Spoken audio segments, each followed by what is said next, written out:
అదేవిధంగా టీఆర్ఎస్ నుండి బీఆర్ఎస్గా మారుస్తామనేటటువంటి ఒక కీలకమైన నిర్ణయం తీసుకోవడం జరిగింది అధ్యక్ష. ఆనాడు కూడా ఆ మీటింగ్ నేను అటెండ్ అవ్వలేదు అధ్యక్ష.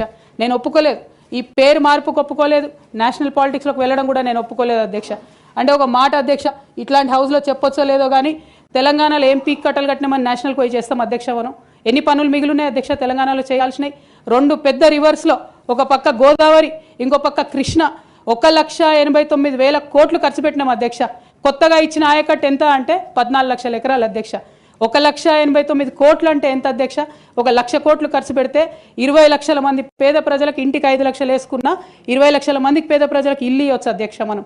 కానీ 1,89,000 ఖర్చు పెడితే అధ్యక్ష జరిగింది ఎవరికి ఒరిగింది ఎవరికి అంటే, ఒక వ్యక్తి 1989లో కంపెనీ పెట్టుకున్న ఆయన మన తెలంగాణ వచ్చిన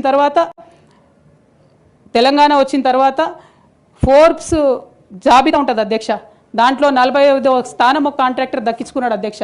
అంతకుమించి జరిగింది ఎవరికి ఏం లేదు అధ్యక్ష. ఇల్లు లేని పేద ప్రజలకు ఇల్లు రాలే అధ్యక్ష. కానీ ఆ కంపెనీకి మాత్రం 1,02,666 కోట్ల విలువైన ప్రాజెక్టులు ఒకటే కంపెనీకి పోయింది అధ్యక్ష.